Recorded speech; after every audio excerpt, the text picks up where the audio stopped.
e viu milagres como eu. Sabe que os deuses sem Deus não cessam de brotar, nem cansam de esperar.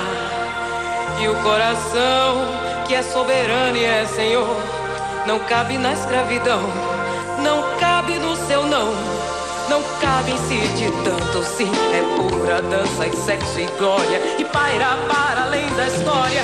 Hoje o Oba ia lá e cria, hoje o Oba ia. Os primeiros negros que vieram para o Brasil foram trazidos como escravos para trabalhar nas plantações de cana-de-açúcar. Em 1549, os senhores de engenho receberam a permissão para importar mão de obra escrava da Guiné ou da ilha de São Tomé. Daí em diante, o comércio de mercadoria humana só fez aumentar. Os negros passaram mais de 300 anos subjugados pela cultura escravagista. No século XIX, eles já eram mais de 4 milhões originários das mais diversas tribos africanas. Congo, Angola, Jejinagô misturaram aqui no Brasil os seus ritos religiosos. Foi desse grande caldeirão que nasceu o candomblé, uma semente trazida da África que germinou na América. O candomblé, na verdade, ele é uma criação afro-brasileira. Isso significa que conteúdos trazidos de diversas culturas religiosas africanas, negro-africanas, se combinaram aqui no Brasil de um modo ou de outro e produziram esse culto. Era parte do processo de escravidão misturar no mesmo local de trabalho, misturar na mesma escravidão pessoas de origens diferentes para impedir a solidariedade. Portanto, Congo, Angola, Luba, Nupe, Yorubá, Ijexá, tudo isso foi misturado aqui e terminou se construindo um sistema religioso complexo de uma religiosidade nova que não existe nesta forma em África, mas toda ela centrada em uma tradição, em tradições africanas no plural. Essa mistura de tradições africanas compôs uma nova linguagem. Os dialetos falados pelo povo de Angola e pelos negros denominados de Yorubás acabaram predominando. Por exemplo, Jeje, que são aqueles que cultuam voodoo. Que você encontra no norte do Brasil e no Maranhão, o tambor de Mina, né, que é um culto de voodoo, né? Então a entidade é voodoo, né? Você tem um culto de orixá, né, que corresponde a todos esses povos que se reconhecem como descendentes de Ilê e Fé. Então aí estão todos os chamados de Yorubás na hoje, né?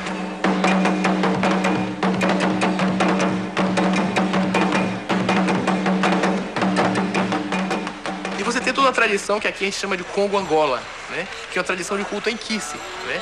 Os Nkicis são os espíritos, são as entidades, né?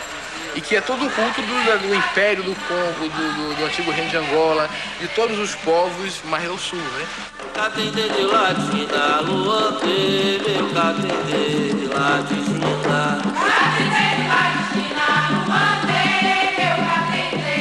Candomblé originalmente significava festa. Hoje, a palavra é utilizada com um significado muito mais profundo. Candomblé é o nome de uma religião afro-brasileira. O registro mais antigo que se tem dessa palavra é do ano de 1826, um boletim policial relatando que negros do Quilombo do Urubu se refugiaram numa casa chamada Candomblé. A Bahia é o estado onde o candomblé mais se desenvolveu. O terreiro da Casa Branca é tido como o mais antigo de todos.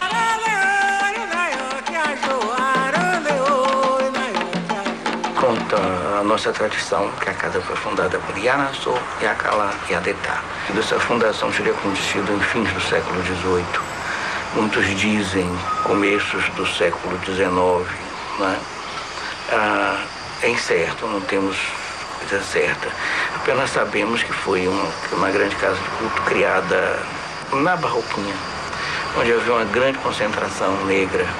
E é de lá que sai esse pessoal que vai fundar a Casa Branca do Engenho Velho, de lá sai o Gantuá, Saiu, o pó fonjá sai em tantas casas ilustres do mesmo tronco, da mesma semente. Edson Carneiro chega a dizer, talvez com algum exagero, que da Casa Branca saíram todos os outros terreiros de candomblé.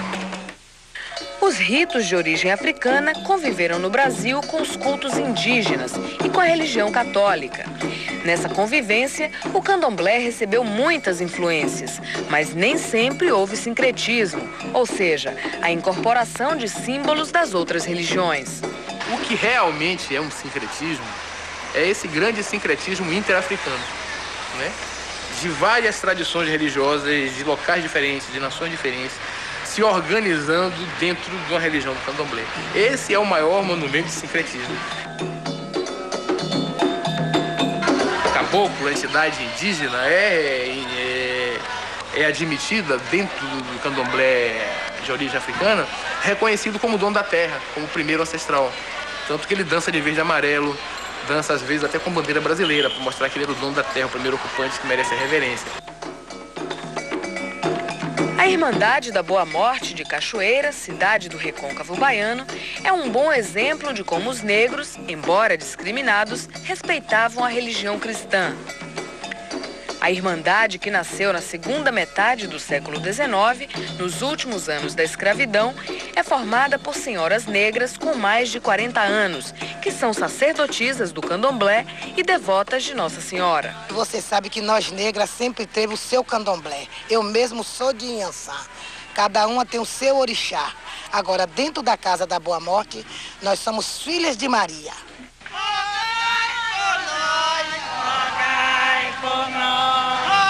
Mesmo sendo devotas de Nossa Senhora, as irmãs da Boa Morte não escapam do preconceito. Eu sou muito caluniada onde eu moro. O povo tem uma raiva de mim, fizeram uma guerra contra mim, diz que é por causa daqui da Irmandade, só me chamam de feiticeira. Me chamam de feiticeira, viu? E tem medo mesmo de mim.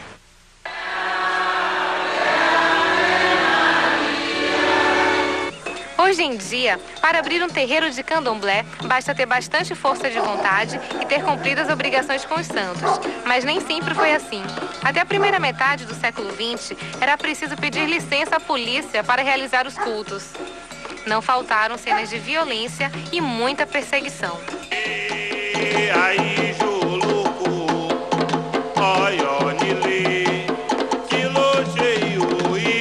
Até a década de 70 do século passado, os candomblés, embora a Constituição garantisse a liberdade religiosa, para que você fizesse um culto de candomblé, tinha que pedir permissão à polícia, tinha que pedir autorização na Delegacia de Jogos e Costumes e pagar uma taxa, não é?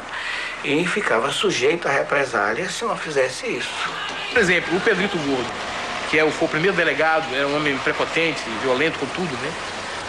Inclusive inventou o casamento na polícia, o cara que inventou o casamento na polícia, né? E reprimiu os candomblés. Para quê? Para tirar o candomblé da visibilidade, jogar o candomblé para dentro dos matos, né? Para que o estrangeiro, quando chegasse na Bahia, não visse um candomblé. Para não dizer, tá vendo, isso aqui é África.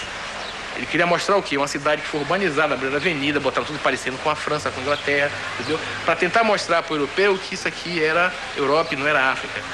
Então o Pedrito Gordo reprimia o candomblé, entrava de cavalo, fazia um bocado de miséria no candomblé de Procópio. No entanto, era irmão de santo de Procópio, era o grande candomblé. As cidades cresceram. As antigas roças de candomblé, sempre cercadas de muito verde, acabaram se restringindo a espaços bem menores, geralmente nos bairros mais pobres. Interagir com a comunidade tem sido um dos grandes desafios dos terreiros de candomblé. O candomblé é uma religião extremamente comunitária. Ela avisa o bem-estar da comunidade. Ela é normalmente situada nas periferias da cidade. Então eu acho que um sacerdote de candomblé, ele vê muito mais a pobreza, ele vê muito mais o sofrimento, porque ele vive o dia a dia daquela comunidade ali. O terreiro, ou ilê, é o templo do candomblé. Um espaço geralmente amplo que mistura a natureza com algumas construções de tijolo. Tudo com muita simplicidade. Aqui, tudo é tido como sagrado. E até para entrar é preciso cerimônia. Os adeptos, quando chegam, não podem esquecer de cumprimentar os orixás.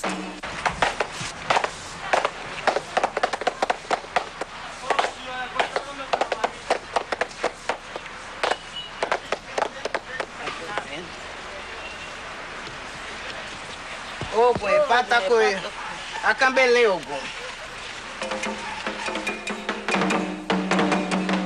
Candomblé, como todos sabem, é uma religiosidade natural, voltada para a natureza. Então, temos a necessidade de cuidar dos nossos vegetais, temos a necessidade de ter lugar para cuidar dos nossos animais, porque é um contato natural com a estética, com o verde e as nossas plantas medicinais, que também são plantas de culto. Por isso, a necessidade muito grande de termos um espaço amplo onde a gente possa cultuar os nossos orixás e os nossos verdes.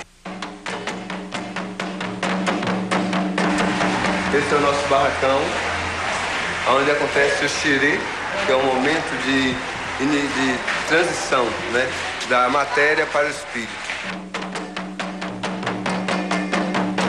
O barracão se divide em dois espaços, né? Temos a parte central, que é onde acontece o xirê. As pessoas, os iniciados do axé, fazem seu momento de transição. E temos o lado direito para os homens, o lado esquerdo para as mulheres, né? Existe a separação do sexo para que a gente tenha maior controle, maior respeito e possa dar melhor atenção às pessoas.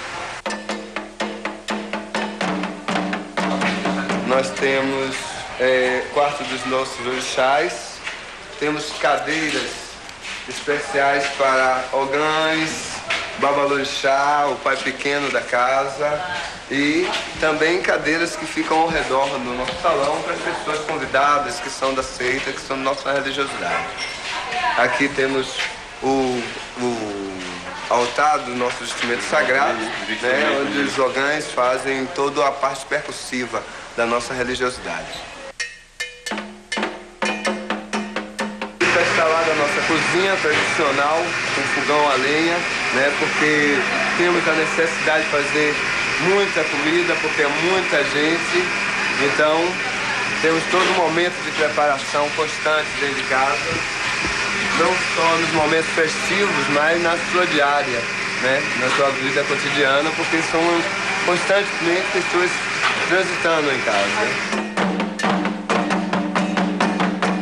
Eu vim apresentando a casa, agora nós estamos em um outro ambiente, que é justamente onde o babalorixá recepciona os mais velhos da nossa casa, os seus clientes, tem uma conversa mais particular com seus filhos. E nós temos aqui a nossa Iarobá, e a Mariazinha, né? E o nosso babalorixá, o PC do Xumaré, Silvanilton Encarnação.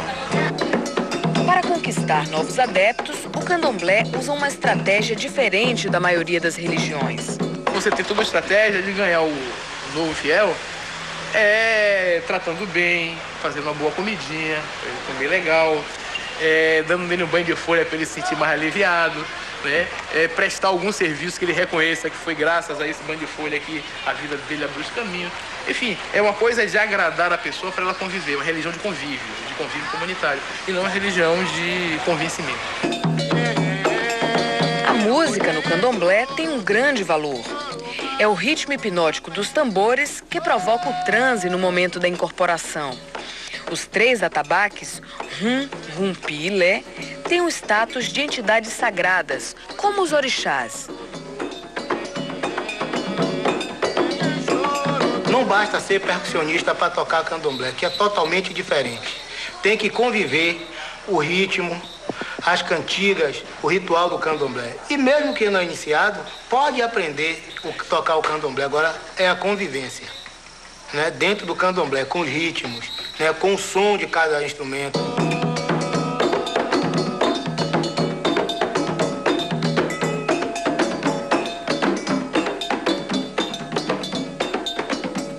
O candomblé Angola, os ritmos básicos são o cambila,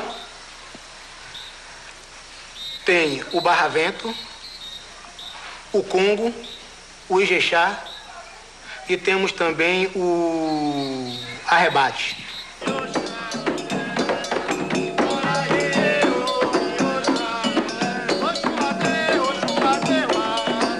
O swing da música brasileira, as linhas e as cores vibrantes da nossa pintura, as curvas cheias de sensualidade da nossa escultura, os textos dos livros de Jorge Amado, tudo isso está impregnado pela herança africana.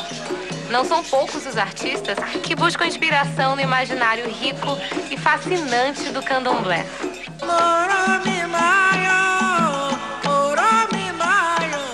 Quem me pariu foi o ventre de um navio. Quem me ouviu foi o vento no vazio, no ventre escuro de um porão. Vou baixar no seu terreiro, e pra raio, machado e trovão, epa, justiça de guerreiro. Me resolvi no candomblé, sabe disso? E hoje acredito, eu acredito e gosto muito do candomblé. Mas gosto do meu jeito, gosto do jeito que eu sou e do jeito que até onde eu entendo. E os orixás, eles mantêm uma interlocução permanente com nós simples mortais, não é verdade? Exatamente. Coisa que as chamadas religiões monoteístas não permitem de forma alguma. Existe aquele Deus impessoal, aquele Deus a que você não tem acesso e que por isso ele infunde um temor muito grande. Cruel. Mas é muito comum que uma pessoa como eu, como você, converse com o Iansã, né, e dê uma contrapartida e propõe a ela e ouve o que ela diz, né, e segue em frente e aí vem uma solução de compromisso.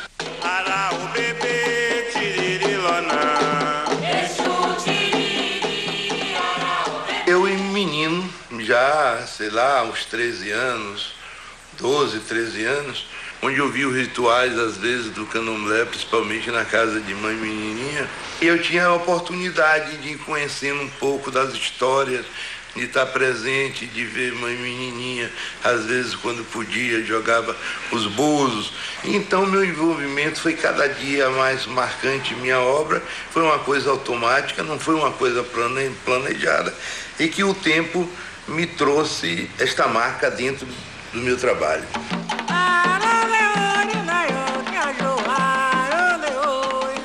A religião africana, o culto afro, iniciou na minha vida a partir dos 7 anos de idade, quando eu acompanhava minha mãe, já falecida, aos terreiros de candomblé.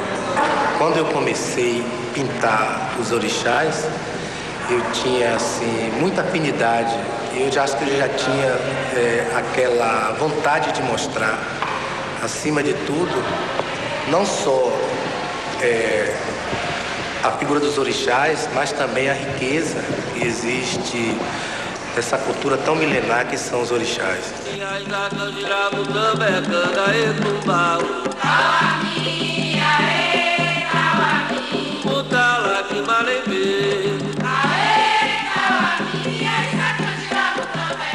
Ok, aru alacuru, alacuru, oxotoca, xoxo.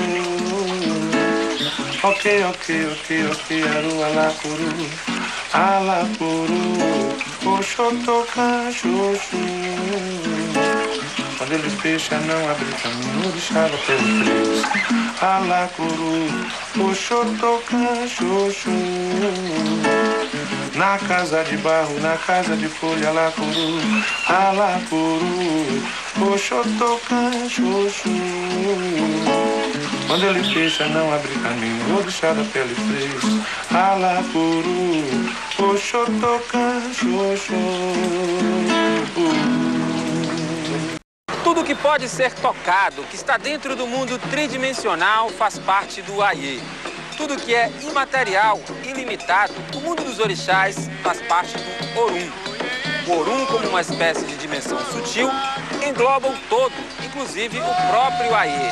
É assim que os adeptos do candomblé dividem as coisas do céu e da terra.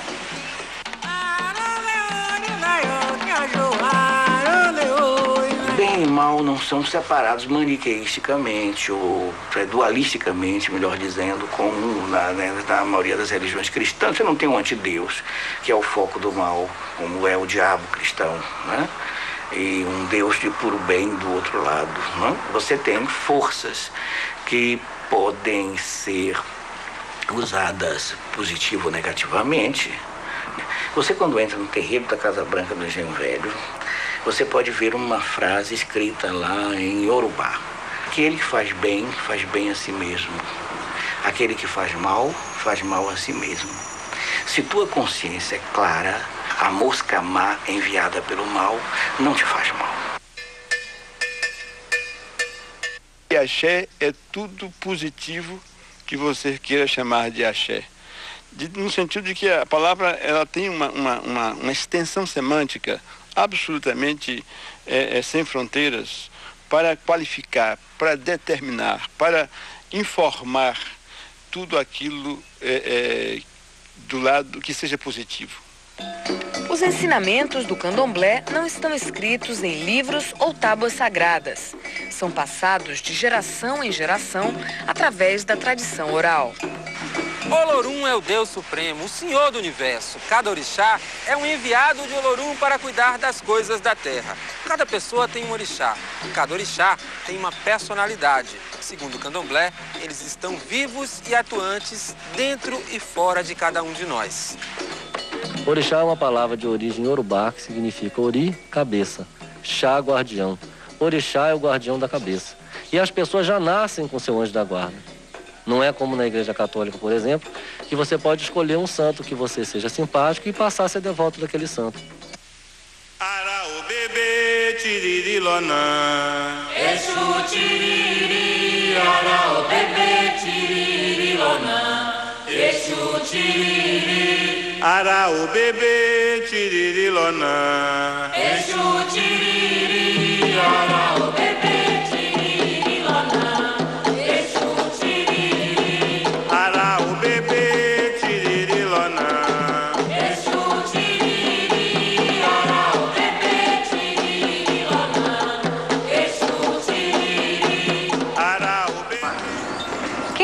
Medo do mal. Tem gente por aí que acredita que Exu, o orixá mensageiro, é o próprio diabo. Mas para quem entende do assunto, a história é bem diferente.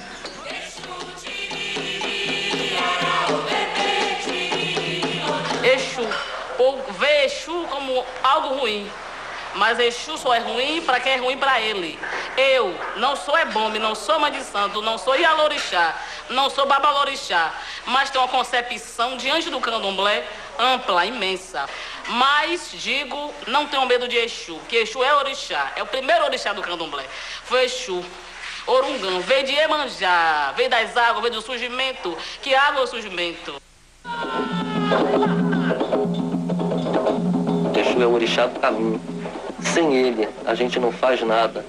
É o orixá que abre seus caminhos, que é o mensageiro entre o nosso mundo e o mundo dos orixás.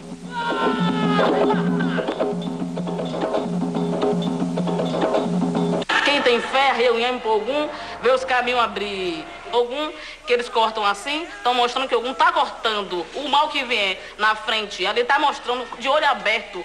Ali, como se fosse, ele tanto está passando para o povo, o que significa isso aqui, ó. Ogum cortando, Ogum na guerra, Ogum vencendo. Que Ogum é vencedor de guerra, de batalha, Ogum orixá do ferro, Ogum orixá ferreiro.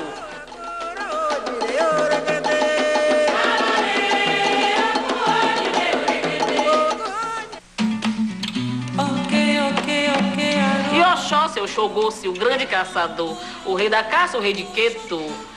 Oxóssi é cultuado na Bahia, dono da fartura.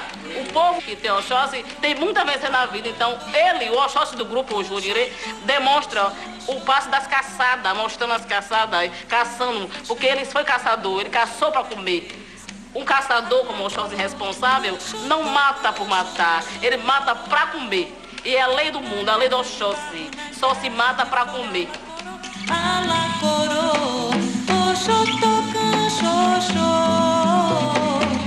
Quando entra na mata, mata se agita, alacorô, alacorô, oxotocan, xoxô. Ofá é seu fuzil, uma flecha no meio do fogo e o fogo apagou. Ofá é seu fuzil, uma flecha no olho do sol e o sol sumiu. Alacorô, oxotocan, xoxô.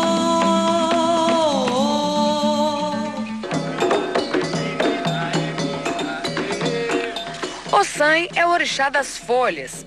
A medicina do candomblé está toda baseada no poder curativo das plantas. E Ossan é o orixá que detém todos esses segredos. Existem plantas sagradas, são chamadas plantas de orô, portanto, do contexto religioso, que estão vinculadas a determinados orixás, porque não somente ao Ossan. Ossan é, digamos, o administrador das folhas e das plantas sagradas e que cura, mas os orixás todos têm as suas plantas prediletas. Essas folhas são reconhecidas, utilizadas e, de certa forma, preservadas com um certo recato. Catende de latina, lua teve, o catende de latina. Catende de latina, lua teve, o catende de latina. Catende de latina, lua teve, o catende de latina. Catende de latina, lua teve, o catende de latina. E o farajô conixauelé. O Omolu é dono da doença. O povo que cultua o Omolu não pode pedir saúde, pois o Omolu não tem saúde para dar. O Omolu só tem doença, então o povo pede: Omolu, leve as doenças. Só pode pedir isso ao Omolu, porque o Omolu me dê saúde. Não pode, porque o Omolu não tem saúde para dar. Mas é um orixá muito perigoso dentro do candomblé. O povo tem que ter muito respeito.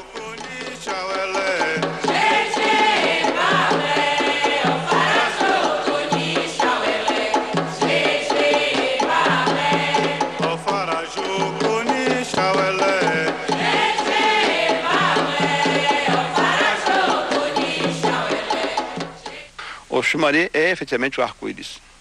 Como todas as divindades, ou como quase todas elas, o Oxumaré representa um fragmento dessa natureza total, né, universal. Um fragmento que não é um pedaço, mas que é uma unidade constitutiva de significados. No caso, o arco-íris, né? Crede-me, credeu-a, crede-me, runde.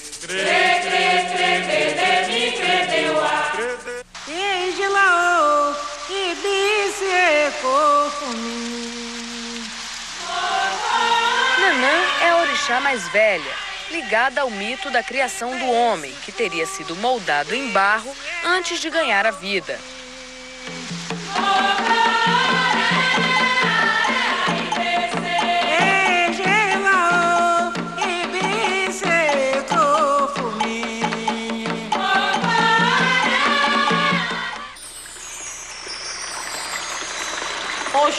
Oxum é deusa da beleza, da feminilidade, Oxum. Ereia e eu, o povo, as mulheres têm que cultuar Oxum, tem que ver os seus úteros, tem que ver seu aparelho reprodutor, porque Oxum é dona disso. Oxum é dona da criança, dona dos seios cheios de mama. Oxum é tudo, é a dona do ouro. Quem fizer Oxum, quem raspar Oxum na vida, não passará fome, não se naufragará.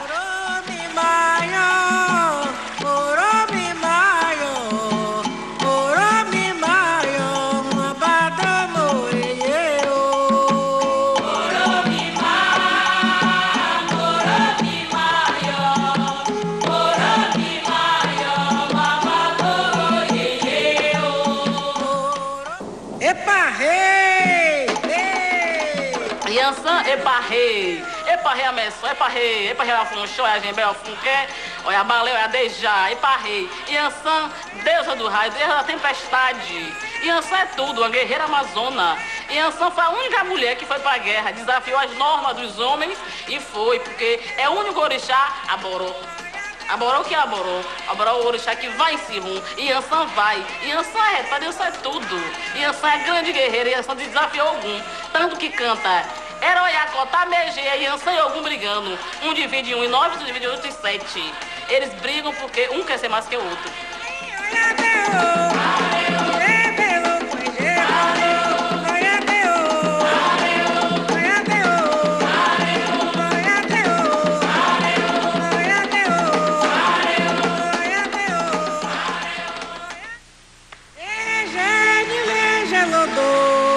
Iemanjá é surgimento.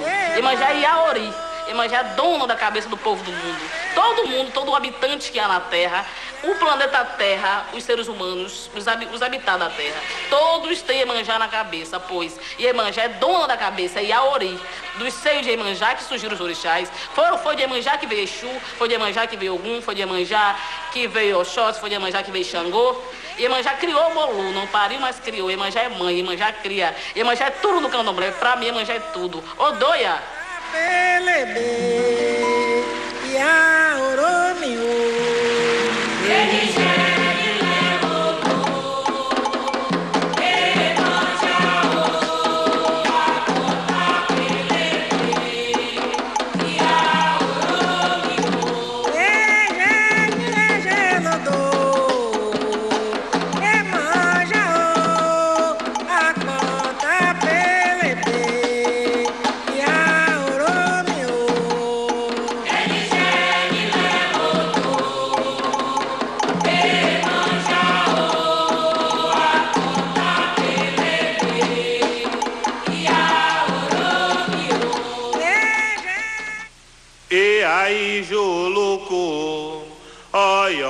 Xangô é pedra. Xangô é dono do Oconci, dono do Ibá. Xangô, Obanixeca, Ocabiecile. Xangô, Aganju. Aganju, o que é? Aganju é rocha, é surgimento. Então o Xangô vem mostrando que ele é o advogado, ó. Vem mostrando que ele manda no mundo. Que Xangô é isso aqui, ó. Xangô requer tudo, é justiceiro, é o dono da justiça. Ai, ó, Nile. Kilo cheio, irikini baude. Ai,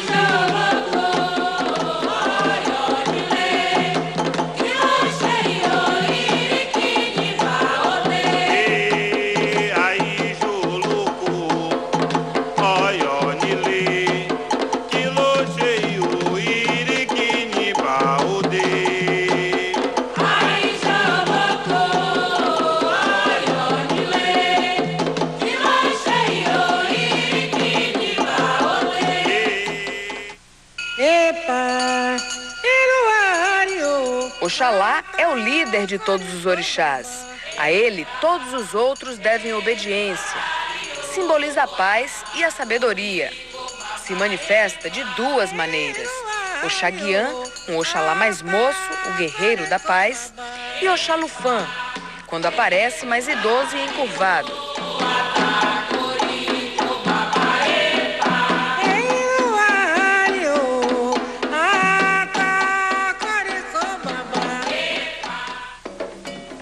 Como acontece em todas as mitologias, o candomblé também está recheado de lendas.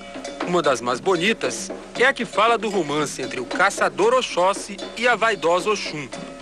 Ao vê-la banhando-se no riacho, Odé, o caçador destemido, não resistiu a tanta beleza. Eu vi mamãe Oxum na cachoeira, sentada na beira do rio, colhendo colhendo lírio lá, colhendo lírio pra enfeitar o seu congá, colhendo lírio, colhendo lírio lá, colhendo lírio pra enfeitar o seu congá. Eu vi mamãe Oxum na cachoeira, sentada na beira do rio, colhendo colhendo lírio lá, colhendo lírio pra enfeitar o seu congá, colhendo lírio colhendo lírio lá, colhendo lírio pra enfeitar o seu congá. Esse amor deu origem a um novo orixá, Logum Edé, orixá que mistura características do pai e da mãe, caçador e pescador, inteligente como Oxóssi e vaidoso que nem Oxum. Logum Edé demais, sabido puxou aos pais, astúcia de caçador, paciência de pescador. Logum Edé demais, Logum Edé depois que Oxóssi encontra a mulher, que a mulher decide ser a mãe de todo prazer, logo é depois. O orixá também é conhecido como inquice ou vudum. A denominação depende da raiz africana da qual o culto se origina. Mas alguns terreiros de candomblé cultuam também os eguns, que são os espíritos dos ancestrais. Esse culto é cada vez mais restrito. A localidade de Amoreiras, na ilha de Itaparica, é um dos locais onde ele foi preservado.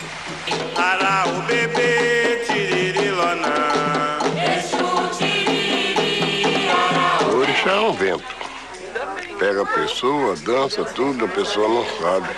A não ser aqueles fingidos, né? Mas que o orixá existe. O egum é cultuado. Depois que morre, a gente faz aquele, você sabe, a xexê. Você que é angoleiro, chama Acerrum, né? Depois de 3 anos a gente fazemos o acu para aquela pessoa que flutuar naquele plano. É um vento. Nem todo mundo pode chegar e nem todo mundo tem a competência de convocar, chamar com palavras e cantos. Pai Domingos é o Alapini, sacerdote máximo do terreiro de Eguns de Amoreiras, um cargo que recebeu do avô. Meu avô era fora de série. Ele andava por aqui, fazia a festa na Encarnação, aqui na Encarnação, perto de Salina. Fazia a festa lá na Vera Cruz. Ali tinha um terreiro que eu estou lhe dizendo, do finado Sarafim. Lá tinha o Sarafim, tinha João 2 metros, tinha tio João. Tudo isso era tio africano que veio. Naquele negreiro, né? Escondido para aqui, foi que deu essa instrução de Egum. Que aqui no Brasil não tinha ninguém que sabia essa parte. Essa tradição veio da Nigéria, de Dakar, desses lugares lá. Chegou para mim porque eu morei lá com ele. Desde a idade de 8 anos, saí com 18 para 19, quando procurei família. E eu vi ele cantava, me explicava o que era que estava dizendo. Na hora de me dar a coisa, ele mandou me ajoelhar, pegou a faca, me deu, disse as palavras para poder entregar a mim. É como hoje, meu pai dá para sacrificar um bicho, um carneiro, um bode como está ali. Eu já passei para aquelas pessoas que têm a competência de cortar. Que é para não fazer mal. Porque às vezes você te corta um bicho hoje e não sabe cortar. Aquele bicho pode dar um berro e tudo isso, a gente vai embora dentro de poucos dias, sem saber por quê. Muita gente tem medo do candomblé de Eguns. O Alapini Domingos diz que esse medo não é sem fundamento. E até na hora de falar dos assuntos da casa, é preciso tomar cuidado. Não estou falando nada demais, estou falando o que eu posso falar. Para não lhe prejudicar. A você e a mim, né? A gente fala o que pode, o que não pode se sacode.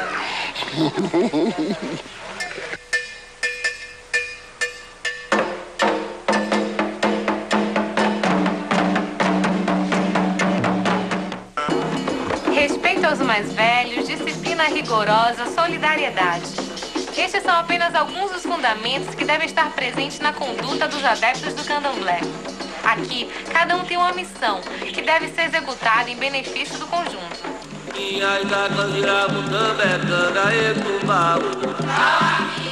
O Tata de Inquice, que é o zelador do Inquice, que é o Babalorixá de Yorubá, ou Ayalorixá, no caso de mulher, é a pessoa responsável por toda a estrutura religiosa e política da casa. Reside nesse zelador essa responsabilidade de conduzir os caminhos daquela comunidade.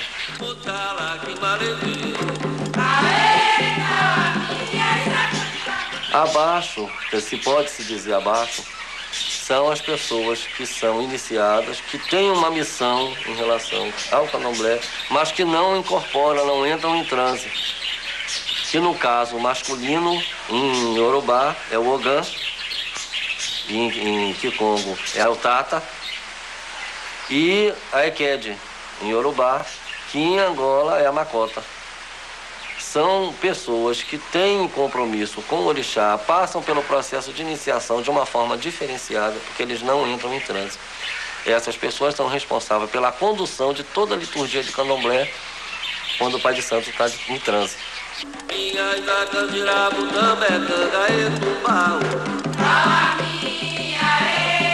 Aí vem o Iaô, que é a pessoa iniciada, que é o aprendiz, certo? Depois do Iaô, abaixo vem o Abiã, que é o postulante a iniciado.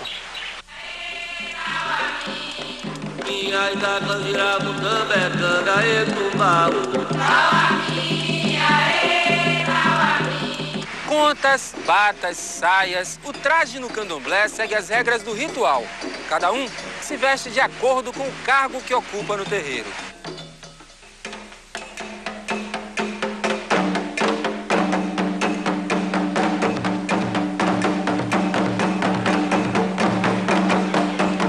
A roupa de ração é a roupa no qual é usada para nossos trabalhos internos. Como vocês podem ver, ela é uma Iaô, está usando a camisa, o pano da costa, o ujá, a saia. Entendeu? Principalmente o pano da costa, ele é muito importante porque para proteger o ventre se usa o pano da costa. Entendeu? Há a diferença da roupa da mulher e a roupa do homem, da bata e da camisa. O ojá que envolve a cabeça, principalmente nos horários em que as filhas de santos estão trabalhando, fazendo alimentos e etc e tal, ela coloca o ojá para que seja também uma proteção para a comida.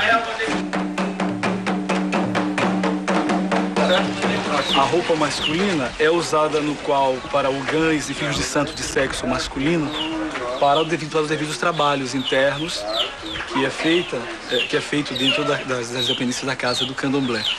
E a conta, o lequé, como nós chamamos na nossa religião, chamamos a conta de lequé, a nossa nação é melhor, ela designa o orixá de cada pessoa e também para o proteger.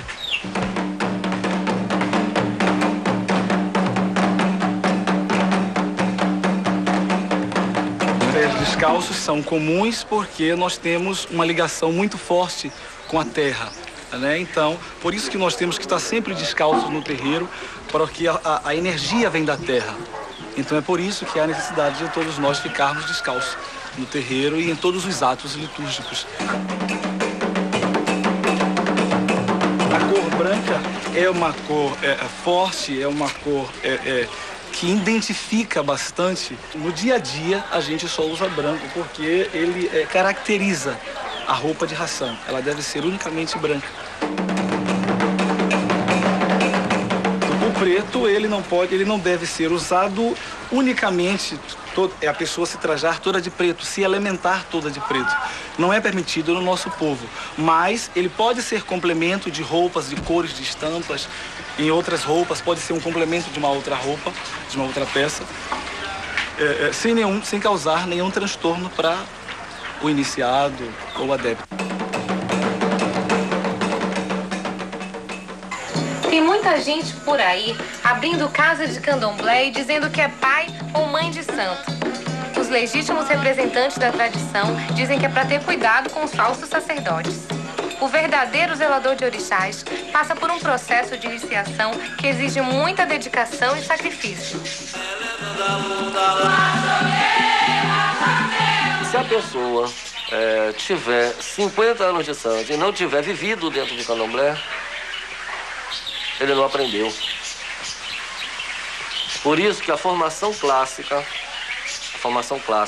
de um iniciado para ter um cargo de sacerdote, o caminho é esse. É a obrigação de 1 ano, de 3 anos, de 7 anos, de 14 anos e de 21 anos. Eventualmente essa coisa foi mudando muito, porque as pessoas não têm paciência de esperar. Tem charlatão em tudo quanto é lugar. E o charlatão não destrói uma arte, uma religião, uma técnica, destrói. Ele engana. Então a pessoa dá um santo, faz o santo, não, sou pai de santo. Aí você vê pessoas inexperientes dentro da religião, pessoas imaturas espiritualmente e pessoalmente, conduzindo as vidas de outras pessoas. É uma responsabilidade imensa, muitas vezes não dá certo e a responsabilidade recai sobre o candomblé.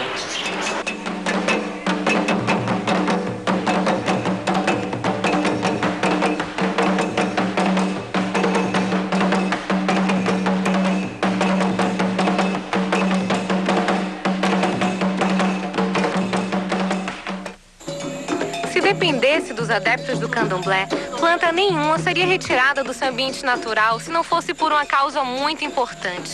Nenhum animal seria sacrificado se não fosse por um motivo nobre.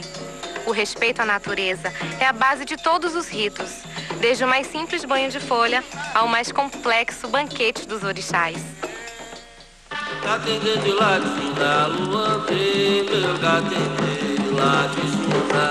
A oferenda alimentar no candomblé é muito importante, né? A oferenda alimentar, a maneira de eu me comunicar com os orixás. Eu me comunico pela oferenda alimentar. Ela tem um valor importantíssimo, né? Então tem uma cozinha altamente elaborada. É um título sacerdotal dos mais altos. Na Casa Branca, por exemplo, é o de Iabacé, é aquela que cozinha para os orixás. A oferenda é uma troca. Você está agradando o orixá pela fartura, pelos campos estarem assim florindo, tudo está, entendeu? Protegido. As pessoas confundem muito a coisa da matança do candomblé. De tanto nego ver aberrações aí, as pessoas acham que matança no candomblé é uma carnificina, é uma coisa desastrosa. Isso é um ciclo da vida. Candomblé é uma religião extremamente ligada à natureza.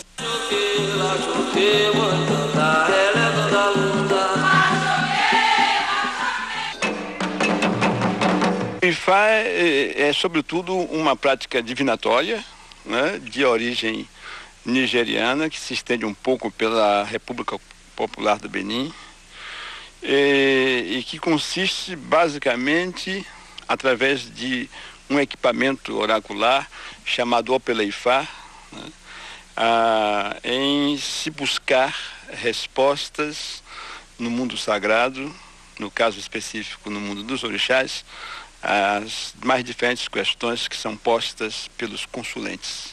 Diante dos avanços cada vez maiores da tecnologia, muita gente se preocupa com o destino do candomblé, uma religião voltada quase que exclusivamente para as forças da natureza. O que será que um pai de santo acha de ter um computador no terreiro? Para a maioria deles, toda mudança, se for para melhor, é sempre bem-vinda.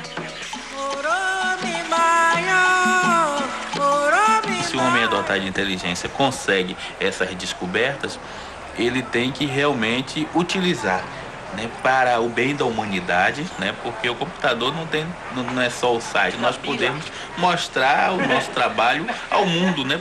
A tecnologia não afeta tanto. Os argentinos, você sabe que tem muito argentino no candomblé agora, né? O candomblé floresceu também na Argentina, curioso. Eles já puseram sites com o jogo de Ifá no computador. Há pessoas que se comunicam, não é? A proposta da religião, pelo computador. Enfim, eu acho que não vai chegar o momento da gente mandar Ibó por e-mail, né? Porque o Sérgio não vai aceitar. Mas essa adaptação naturalmente ocorrerá. Que dessa nova situação de conflito, vai surgir um candomblé mais resistente, mais consciente, inclusive com a necessidade de registrar melhor sua tradição, de construir melhor seus intelectuais, enfim, de ter uma rede de apoio mais esclarecida à sua volta.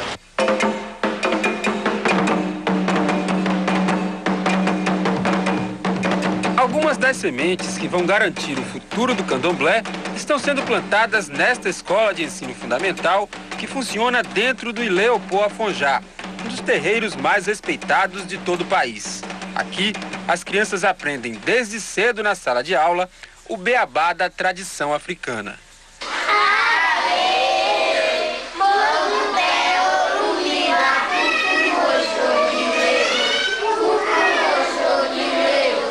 Nós pensamos em fazer um trabalho onde nós pudéssemos utilizar princípios e valores da cultura afro-brasileira, né, numa possibilidade de reparar todo o ensino preconceituoso que se tem feito no Brasil.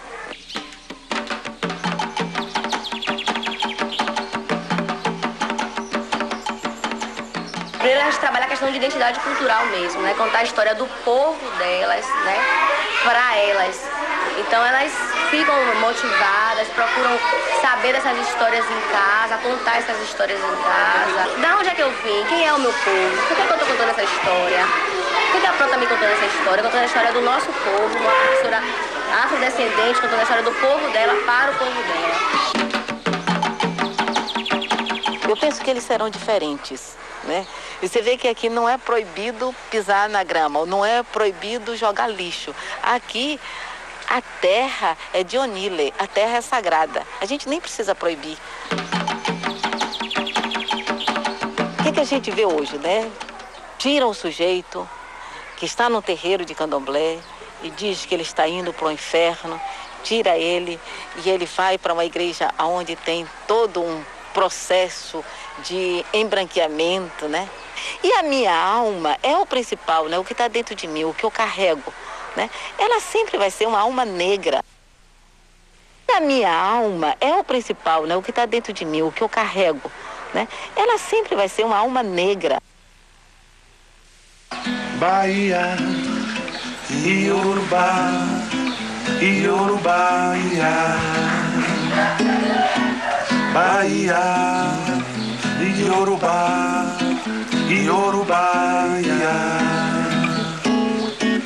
terra, terra de reis, Nagôs e Malês, Jeje e Jexá. Ala dos alabês, alá dos ilês, Bantu Gantuá. Ruas por onde andei, cantando encantei, encanto a cantar. Menina, meninei, sonhos que sonhei, castelos no ar. Sonhos dos maculelês, é tudo que sei, de tudo que a remuriou. Bahia, Iorubá, Iorubá, Bahia.